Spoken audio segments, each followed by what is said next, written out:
वृद्धाश्रम। वृद्धाश्रम कहानी में मीना और उसके ससुर राजेंद्र जी के जीवन को दिखाया गया है। वृद्धाश्रम कहानी बहू और बेटी के फर्क को खत्म करती है। अरे मीना बिटिया, तू यहाँ इस वक्त? अपनी बेटी मीना को शाम के समय दरवाजे पे देखकर अरुणा जी लगभग चौंकते हुए बोली। हाँ मैं, और क्या इस वक्त? क्या अब ये मेरा घर नहीं है?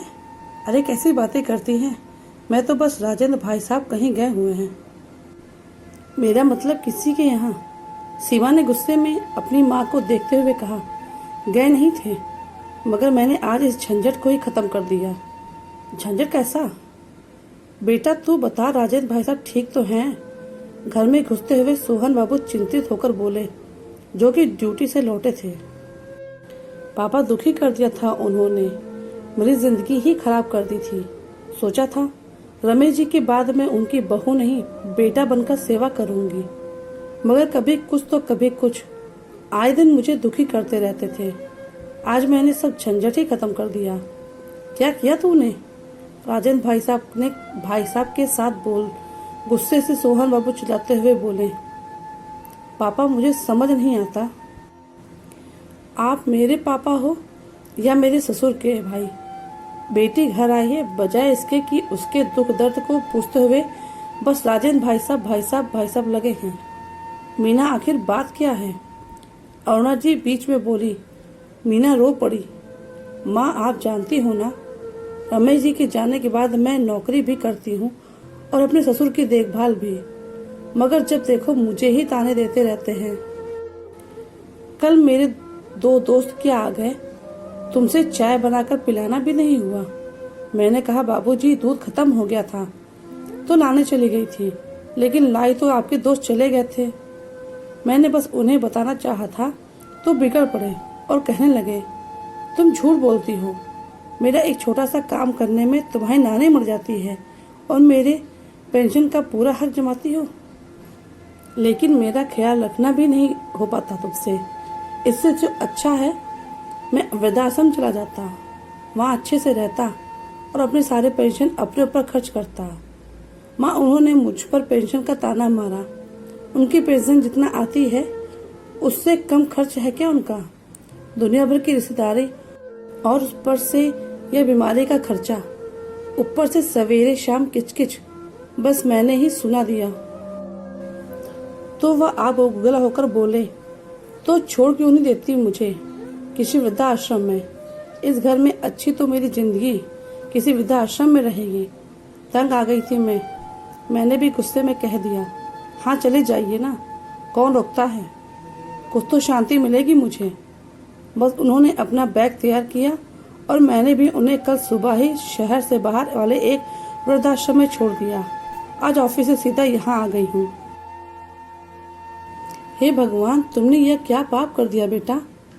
कल वापस घर गई थी तो तुझे उनकी कोई कमी महसूस नहीं हुई?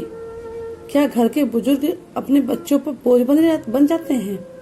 ऐसे तो कल हम भी तुझे बोझ लगेंगे। मीना मोहन बाबू और अरुणा जी की ओर देखने लगी, जो कि रो रहे थे। फिर उससे बीती हुई शाम याद आई।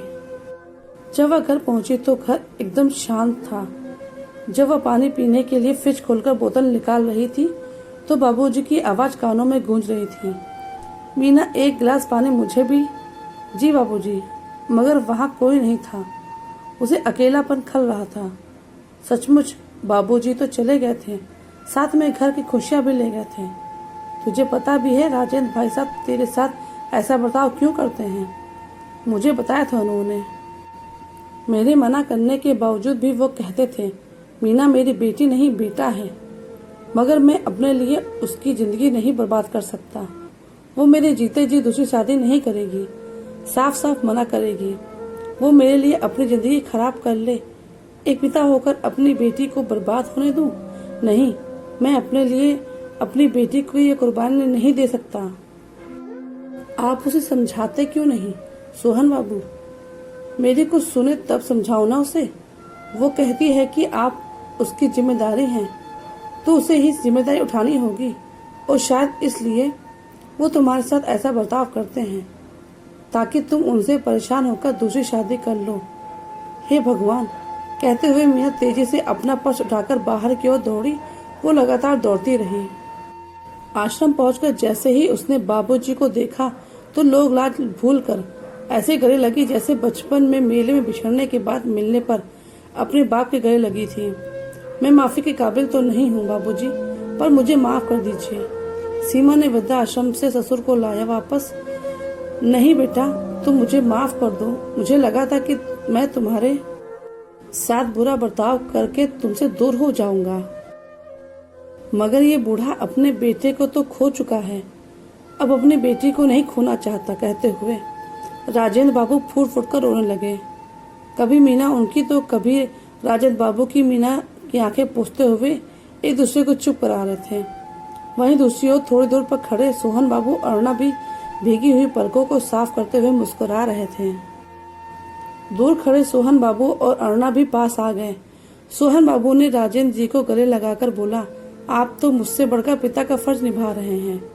अरुणा ने सीमा को गले लगाया और बोली, बेटी मुझे तुम पर गर्व है।